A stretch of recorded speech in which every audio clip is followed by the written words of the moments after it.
हमें कुछ व्यक्तियों की जरूरत पड़ती है, क्योंकि हल्ला कभी कभी ज्यादा हो जाता है और कभी कभी नॉन इशू को वो इशू बनाते हैं अपोजिशन वाले, और ज्यों ज्यों चुनाव नजदीक आता है तो वो ज्यादा बनाते हैं। जब कभी ऐसी स्थिति आती है कि लोकसभा में ज्यादा हल्ला होने वाला है और ये लोग हमारी तरफ भी आकर के हल्ला कर सकते हैं, तो फिर जो हम एक पाड़ बांधते हैं ना, उसमें फिर राजकुमार जी चाहर अगवा होते हैं इस पाड़ बांधने में। ये भी एक फ्लोर मैनेजमेंट का काम है। थाने में मंत्री बात बताइए, यहाँ लागे भी तकड़ा है नहीं का कौन लागे है? ले थानमल जी के बोले ठीक है, तकड़ा लागे कि नहीं लागे आप बताओ नहीं है? जोरदार लागे तो भाई ताली बजार स्वागत करो थे, जोरदार यहाँ कहीं करो तो है? बोलिया भी जोरदार है, लागे भी जोरदार है, यहाँ खड़ा हो जावे नहीं जन कह दे बचे 3-4 है हमारे बेटे आमा जन बस कोई नहीं आवे। ये वैसे फ्लोर मैनेजमेंट का विषय था, लेकिन अब कह दिया तो कह दिया, करते हैं ये काम। इनको अच्छा, इनकी एक आदत है, खासियत मैंने देखी है, बहुत से एमपी ऐसे होते हैं जैसे आए थोड़ा अटेंड किया, क्वेश्चन आवर देखा, फिर बोला क्या चल रहा है, लेजिस्लेटिव बिजनेस चल रहा है क्या, तो कई बार घर चले जाते हैं। इनकी मैंने आदत देखी है कि ये या तो लोकसभा के सदन में बैठेंगे और नहीं तो ये सेंट्रल हॉल में बैठेंगे, या लोकसभा के परिसर में होंगे, तो जब कोरम बजेगा तो तुरंत हमारी सेवा के लिए, हमारे सहायता में हाजिर हो जाएंगे। ऐसे राजकुमार जी चाहर साहब का मैं इस श्री डूंगरगढ़ की पावन धरती पर जोरदार स्वागत करता हूं, अभिनंदन करता हूं और वंदन करता हूं। आज के कार्यक्रम में माननीय 2 विधायक जी हमारे उपस्थित हैं। हमारे सुमन जी गोदारा लूणकरण संघ के विधायक हैं और संतोष बाबरी हमारे अनूपगढ़ के, लेकिन 2 उपस्थित हैं, बाकी कुछ फोन भी आए मेरे पास, समय थोड़ा ऊपर नीचे हुआ, किसी ने कहा 10 बजे आए क्या, 11 बजे आए क्या, लेकिन हमारे दोनों जिलाध्यक्ष भी उपस्थित हैं, हमारे विजय आचार्य जी भी उपस्थित हैं, हमारे जालम सिंह जी भाटी भी उपस्थित हैं। दोनों हमारे जिलाध्यक्ष और दोनों हमारे माननीय विधायकों के लिए भी जोरदार ताली बजा करके आप स्वागत करें, अभिनंदन करें। हमारे श्री डूंगरगढ़ के सभी प्रमुख नेता मंच पर उपस्थित है। आज मैं रामगोपाल जी सुतार साहब से पूछ रहा था कि सिगड़ाई साथ ही है, सिगड़ाई भिड़ा है, एकल ही है, ताराचंद जी सारस्वत लेर, रामगोपाल जी सुतार में, रामेश्वर जी हट बैठा नहीं कि नहीं हो क्या रामेश्वर जी पारिक, कुम जी है कटे, रामेश्वर जी आओ भाई साहब किया करो थे, इन्हें आ जाओ भाई, शिव जी बैठा है कभी ने, संपत जी पारिक भी है? हवा कौन लग रही है? नहीं हवा रो बे तो यहाँ जानकार है बे, हवा किन्ने चले आए बता सके, हाँ बता सके, हाँ जानकार है पूरा। क्या ज्योतिष भी है? हमारे विनोद गिरी जी कह रहे हैं आप ज्योतिषी भी हो क्या? अच्छा गुमान सिंह जी भाई साहब भी उधर बैठे हैं, गुमान सिंह जी हमारे महापौर प्रतिनिधि भी। मंच पे बहुत लोग बैठे हैं जी, चंप जी गैदर से लेकर के, सरवण जी से लेकर के, रवि शेखर से, राजेंद्र जी पवार, सभी लोग बैठे हैं जी। सम्मानित मंच कर दूं क्या? अशोक जी कहीं है था बताओ, मांगीलाल जी देखो सबसे वरिष्ठ बैठा है, हमारे राजपुरोहित जी है, सोन जी भी बैठा, थानमल जी भी बैठा है। नहीं वो अब मैं करने वाला हूँ, हेमनाथ जी बैठा है, सवाई सिंह जी है, समाज मंच। अच्छा भाई साहब सत्यप्रकाश जी आचार्य बैठा, भाई सत्यप्रकाश जी आचार्य हमारे पूर्व जिलाध्यक्ष भी हैं और प्रदेश कार्य समिति के सदस्य भी। अबे थारे अबे साथ में नाम ले रहे हो, थारे साथ है। देखिए बहुत वरिष्ठ लोग भी बैठे हैं, लेकिन आज का जब कार्यक्रम हुआ, उस कार्यक्रम की रूपरेखा तो कहीं रेलवे स्टेशन पे तय हो रही थी। कृष्ण जी गोदारा मुझे अलग से ले गए कि मुझे कोई काम है, कान में कहना है। मैं कान में तो यार गुलाम जी कह कर रहे थे, कहीं कान में क्यों लग गया, तो इन्होंने कुछ कान में कहा मुझे कोई प्रोग्राम कर रहा है, तो कौड़ जी भी पास बैठे थे, दोनों को मिलाया, मैंने कहा प्रोग्राम मिलके करना। तो कृष्ण जी और कौड़ जी ने और इनकी पूरी टीम ने, जिसमें हंसराज जी भी आगे, सब आगे जी, मोहननाथ जी नजर आ रहे थे, भाई हुक्माराम जी भी बैठा बैठे, सब नजर आगे, सब ने मिलकर ये कार्यक्रम किया। इसके लिए सारे श्री डूंगरगढ़ के कार्यकर्ताओं को बहुत बहुत बधाई और बहुत बहुत शुभकामनाएं। जितने भी लोग आए हैं, कुछ लोग भोजन करके चले गए होंगे, मेरी मातृशक्ति पत्रकार साथियों, मैं सबको प्रणाम करता हूं। बंसी जी तंवर और दिखे बनेटे, सबसे वरिष्ठ आदमी है जी बंसी जी तंवर, मेरे ख्याल में बहुत वरिष्ठतम है, जोरदार ताली बजानी चाहिए बंसी जी के लिए। जेठमल जी भी बैठा है, कहीं ताली बजा रही हो, गीत गायो कहीं आज, अच्छा गीत गाते हैं जेठमल जी। કે નામ છૂટ ગયો તો ભાઈજી માફી ચાહું કઈ બાર જાવે महावीर जी सारस्वत भी आवड़ा रोड़ा हूं कठी किन बैठा है कि गया मैं भी पुराना कार्यकर्ता लारे बैठा शैलू सिंह जी कटी बैठा है कि नहीं के देखिए मैं ये जो प्रोग्राम है 9 साल बेमिसाल इस पे आता हूं। मुझे जब मैं आ रहा था तो बहुत से लोगों ने कहा कि ये कार्यक्रम श्री डूंगरगढ़ में हो रहा है क्या और जगह भी। मैंने कहा पूरे देश में हो रहा है, सारे मंत्री लगा रखे हैं। जैसे मैं बीकानेर का एमपी हूं, लेकिन कार्यक्रम मैंने ज्यादा पंजाब में जम्मू कश्मीर में की है। उसका कारण है कि 4 लोकसभा मेरे पास है, अमृतसर गुरुओं की नगरी, जलंधर, गुरदासपुर और अनंतनाग जम्मू कश्मीर की। इन 4 लोकसभाओं में जो प्रोग्राम राजकुमार जी चहार कर रहे हैं, यहाँ संयुक्त मोर्चे के कार्यक्रम, टिफिन बैठक, प्रेस कॉन्फ्रेंस, सोशल मीडिया के इन्फ्लुएंसर, प्रेस के बाद कोई व्यक्तिगत चर्चा, विकास तीर्थ, सारे काम हमें उन लोकसभा क्षेत्रों में करने पड़ रहे हैं। ये प्रधानमंत्री जी की ऐसी सोच है कि इन 1 महीने में 9 साल बेमिसाल जन जन तक पहुंच जाए, और पहुंचे भी क्यों नहीं थी। 9 साल वाकई बेमिसाल है। अब मैं आपको 1-2 उदाहरण दूंगा जिससे आपके समझ में आएगा। सबसे पहला एक यहाँ ये लगा रखा है बैनर, उसमें हमारा सेवा, सुशासन और गरीब कल्याण, ये 3 नाम है। अब सेवा में आप बहुत लंबी लिस्ट है जिसमें आप कह सकते हो प्रधानमंत्री मोदी जी ने 9 सालों में सेवा कैसे की। 100 से ज्यादा स्कीमें बनी, सोची खुद ने, उनकी व्यक्तिगत टीम है, उनके साथ बैठे और उसके बाद वो स्कीम का रूप दिया। अब जैसे एक स्कीम सेवा, ऐसे समझाने के लिए कह रहा हूं, कुंभ का मेला पहले भी लगता था और कुंभ का मेला मोदी जी के बाद भी लगा। कुंभ के मेले में आप इलाहाबाद गए होंगे, गए कि नहीं गए भाई? गए ना? हाँ, ये देखो ये गए, और भी गए, उधर भी गए हैं, देखो ये लोग गए। इतनी साफ सफाई थी। उन्होंने योगी जी से पूछा कि इस बार कुंभ के मेले में सफाई बहुत अच्छी लग रही है, तो उन्होंने कहा बहुत अच्छी सफाई हुई, स्वच्छ भारत मिशन का प्रचार प्रसार भी हुआ। तो उन्होंने कहा 5 ऐसे सफाई कर्मी जिन्होंने बहुत अच्छी सेवा की, उनको आप लेकर आओ। भरत सिंह जी, ये एक सुनने लायक विषय है, आपके भी पास में वकील साहब बैठे हैं, उनको भी कह देना, दोनों वकील साहब बैठे, कितना अच्छा काम था, ये सेवा है। ऐसे कई काम थे, मैं गिना एक रहा हूं। तो जब तक पता नहीं चला, क्योंकि मेरे कांग्रेस के साथी लोकसभा में कह रहे थे पहले से ही तय था, बाल्टी भी तय थी और तौलिया भी तय था। ऐसा कुछ नहीं था जी, ऐसा कुछ नहीं था। जब तक योगी जी ने भी बताया कि तब तक कोई पता भी नहीं था क्या करेंगे। उन्होंने कहा एक लिस्ट बनाओ जिन्होंने अच्छा काम किया, 5 की लिस्ट बनाई, बैठ गए।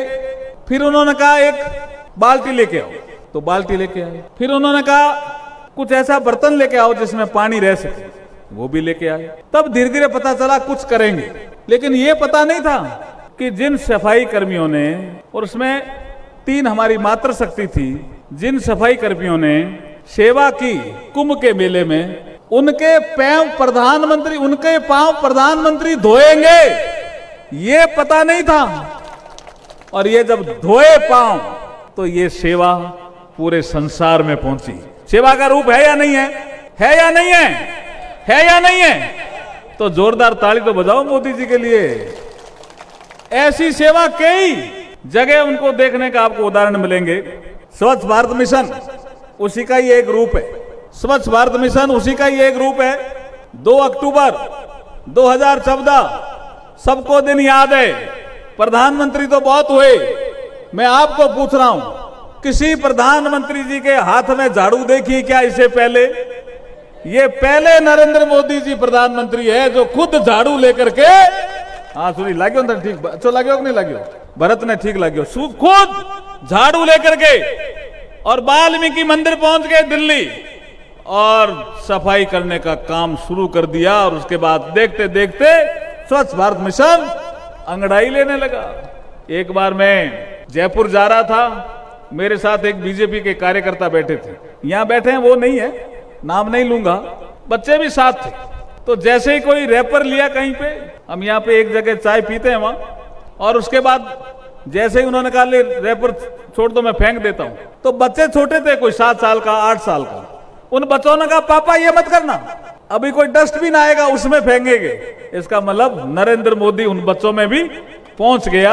ये सेवा है जी, ये है कि नहीं है? लो बताओ भंवर जी, पहुंचा कि नहीं पहुंचा? मूल जी बताओ, शिव जी थे, बताओ पहुंचा कि नहीं पहुंचा नरेंद्र मोदी? पहुंच गए। आपका भी ऐसा अनुभव हुआ होगा। ये सेवा है, सेवा को मैं डिफाइन कर रहा हूं। आप देखिए नमो ऐप, ये हमारे लिए सेवा है। नमो ऐप में क्या क्या योजनाएं चल रही है, ये भारतीय जनता पार्टी के कार्यकर्ताओं के लिए सेवा है। सुमित जी, आप कभी नमो ऐप पे गए होंगे, सारी योजनाओं का जिक्र आ जाता है नमो ऐप पे, आपको कहीं देखने की जरूरत ही नहीं। तो ये नमो ऐप, योग, ये आपको 21 जून को योग आ रहा है, ये कितनी बड़ी सेवा देश की उन्होंने, और हमारी भी कर रहे हैं। ये क्या सेवा है कि हम स्वस्थ रहें, हम स्वस्थ रहेंगे तो श्रेष्ठ बनेंगे, और जैसे ही हम श्रेष्ठ बनेंगे तो ये देश भी श्रेष्ठ बनेगा और भारत विश्व गुरु जल्दी बन जाएगा। ये भी एक सेवा है जी नरेंद्र मोदी जी। मैंने कुछ सेवा के उदाहरण दिए। अब सुशासन, हम यहां बैठे हैं, ये तो ग्रामीण क्षेत्र का हिस्सा है। हमने देखा है कि यहाँ ऐसा नहीं है कि योजनाएं पहले थी नहीं, योजनाएं थी। जैसे मकान बनाने की योजना, एक उदाहरण देता हूं, उसका नाम था इंदिरा आवास योजना, और एक ग्राम पंचायत में टारगेट कितने आते थे, कितने आते थे सुमित जी, आपको ध्यान होगा? इंदिरा राव जी कितना बताओ? 1 या 2, और उसमें भी 3 किस्तें, उसमें भी लास्ट में जाकर के उन्होंने 50,000 किए। उससे पहले तो 17,000 से शुरू किया, करते करते 25,000 पे आए, लास्ट में 50,000 किया है। हाँ 12 पहला, ये भी देख लो आप। और उसके बाद 50,000 किया, उसमें का 7,000 पेड़ लगाएगा, कोई नाली छोड़ेगा, पर्यावरण के लिए रख लेते थे। तो 43,000 रुपए मिलते थे, 3 किस्तों में मिलते थे, और 4-5 साल तक मिलते थे। कोई शिकायत कर देता था तो वो मिलते ही नहीं थे, उसकी जांच ही चलती रहती थी। इसका मतलब योजना थी, योजना का रूप बदला, तकनीक का इस्तेमाल किया, जियो टैगिंग की। आप फोटो भेज दो तो अभी जब बने हुए मकान दिख जाएंगे तो आपका पैसा सीधा खाते में आ जाएगा। ये सुशासन है या नहीं है बताओ? हम एक गांव में गए थे, सुमित जी आपको याद है तो, आपने पूछा था सर पिछले चुनाव की समय है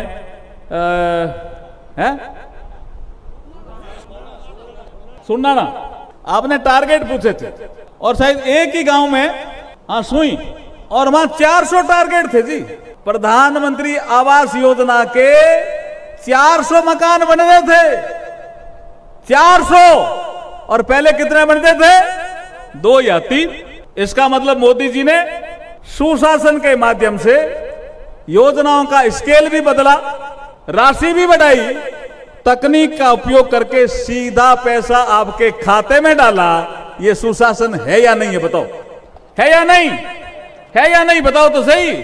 तो मोदी जी के लिए जोरदार ताली तो बजाओ भाई इसके लिए। आपका पैसा सीधा खाते में आने लग गया, रुपया भी 1.5 लाख कर दिया। विनोद गिरी जी सही कह रहे। तो ये सुशासन है।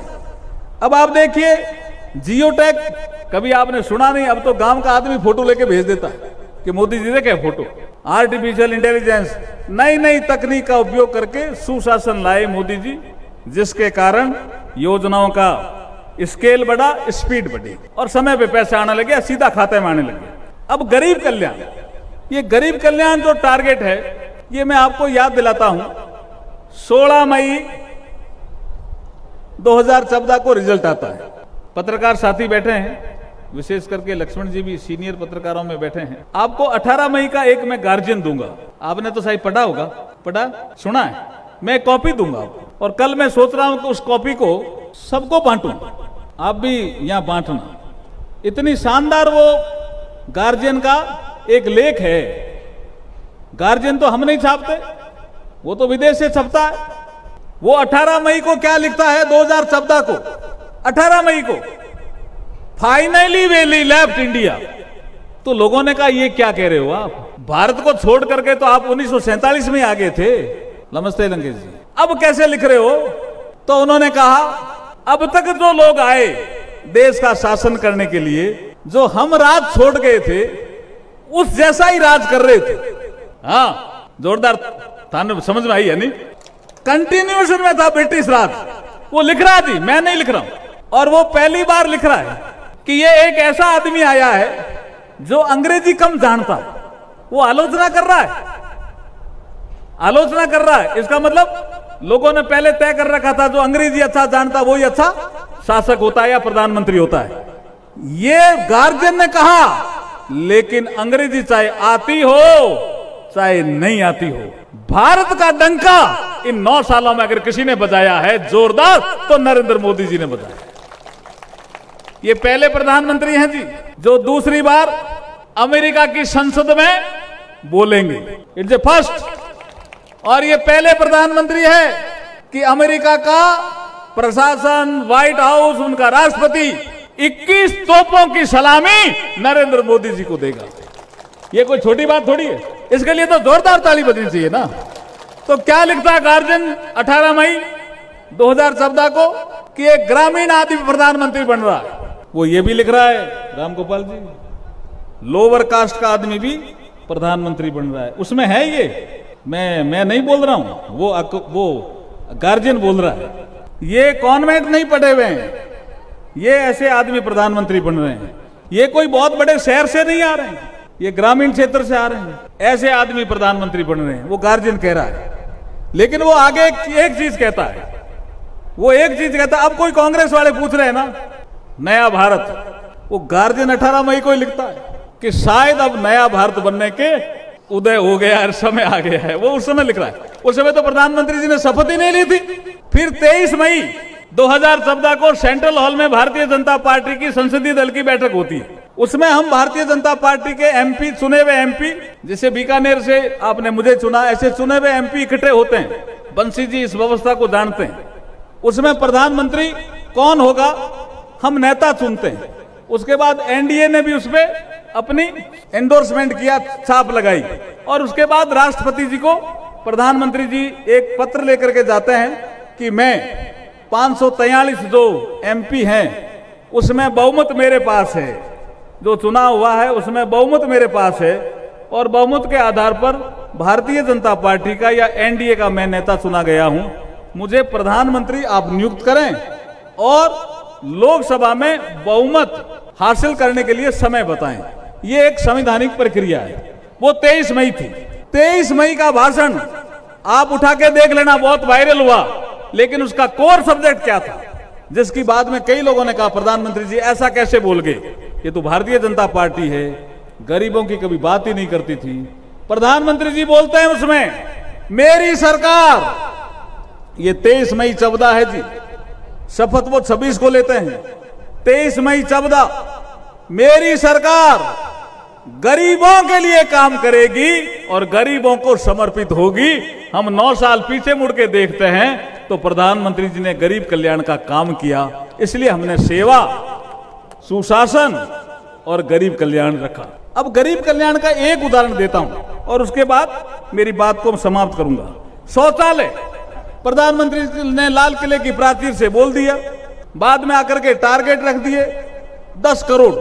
मैं लोकसभा में भारतीय जनता पार्टी का चीफ व्हिप था, मैं मंत्री नहीं बना था, तो मुझे एक बिल पे अपोजिशन का साथ लेने के लिए, फ्लोर मैनेजमेंट करने के लिए अपोजिशन की साइड में गया और आधे घंटे बैठा, तो एक कांग्रेस के मंत्री चैलेंज कर रहे थे कि ये 10 करोड़ टॉयलेट नहीं बनते हैं, हम भी टॉयलेट बनाते थे।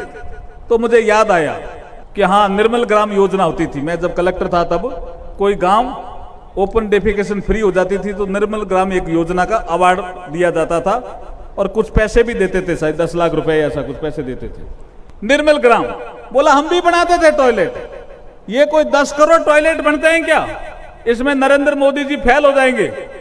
मैंने देखा यार ये मंत्री रहे हुए हैं, चैलेंज कर रहे हैं। मैंने कहा जी देखो, हमारे नेता इतने स्ट्रांग हैं कि कोई सोच समझ करके ही फैसला करते हैं, वो फेल नहीं होंगे, पास होंगे। मैं ये कह के आ गया। अब हम पीछे मुड़ के देखते हैं जो उन्होंने कहा था। मुझे कहा कि 55 लाख ले लो यार, 50 लाख ले लो, 60 लाख ले लो, चलो 1 करोड़ का टारगेट ले लो। 10 करोड़ कोई टॉयलेट बनते हैं क्या भारत में, वो भी भारत में। अब जब हम पीछे मुड़ के देखते हैं तो नरेंद्र मोदी जी ने 11.5 करोड़ टॉयलेट बना करके माताओं को जो सुरक्षा दी है और जो हमारी सेवा की है वो अद्भुत है जी। ये गरीब कल्याण है। ये टॉयलेट किसके बने हैं जी? जिनके टॉयलेट नहीं थे, बाहर जाते थे शौच करने के लिए, उनके बने। ये गरीब कल्याण है। एक मातृ वंदना स्कीम है, प्रधानमंत्री जी ने हर स्कीम के साथ होलिस्टिक अप्रोच अपनाई। उन्होंने कहा हमारे बच्चे अंडरवेट क्यों पैदा होते हैं, तो पता लगाया कि पोषण का अभाव होता है।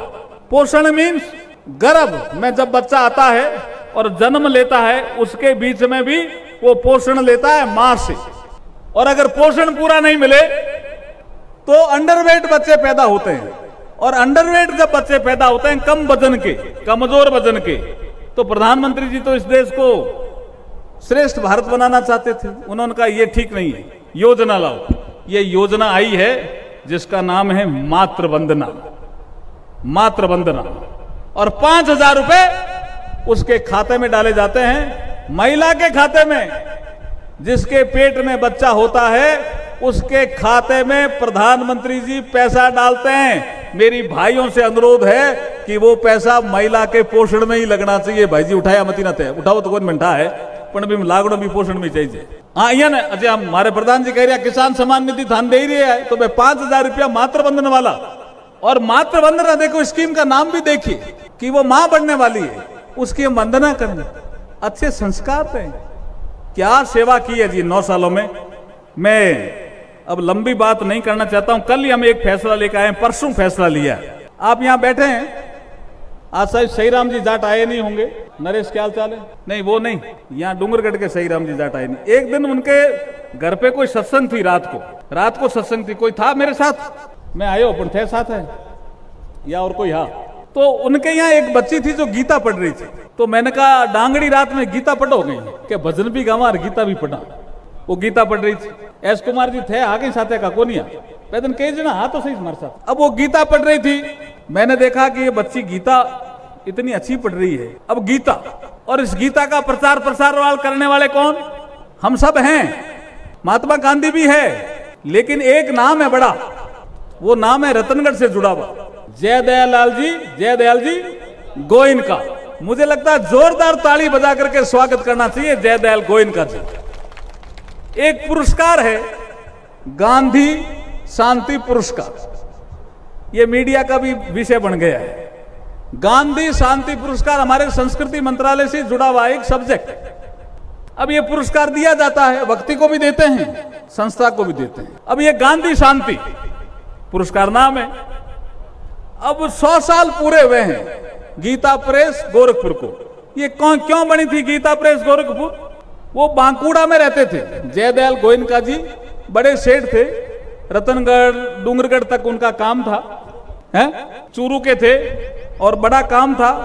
और हनुमान जी भाई साहब रतनगढ़ रहा, और श्याम हनुमान जी पोदार और राम सुखदास जी के भी ये लोग तीनों साथ थे, शायद वहां ऋषि स्कूल में ही पढ़े। वो कोई कलकत्ता प्रेस में गए। आप देखिए जयदयाल गोयनका जी का एक चरित्र तो देखिए। ये ऐसे अनसंग हीरो, ये संस्कृति मंत्रालय का काम है अनसंग हीरो को ऊपर उठाओ, जो इतिहास में अमर है लेकिन किताबों में नाम कम है।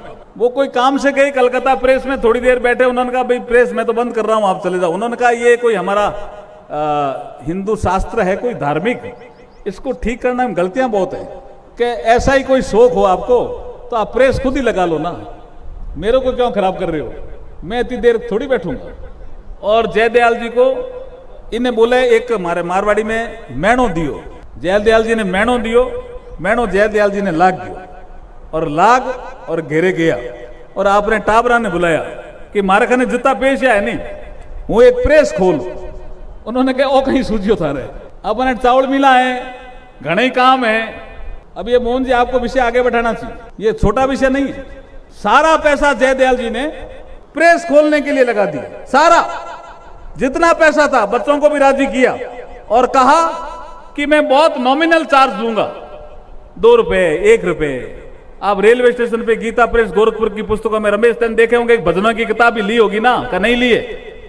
और गीता तो हम लेते ही हैं, साधक संजीवनी हम लेते ही हैं। कितनी चीजें छापी उन्होंने, 1923 में स्थापित की, 100 साल पूरे हुए। उनकी एप्लीकेशन भी आई, उनकी एप्लीकेशन भी आई, घोषणा परसों हुई, लेकिन उनकी एप्लीकेशन में इन 9 सालों में निर्णय हो रहा था ना।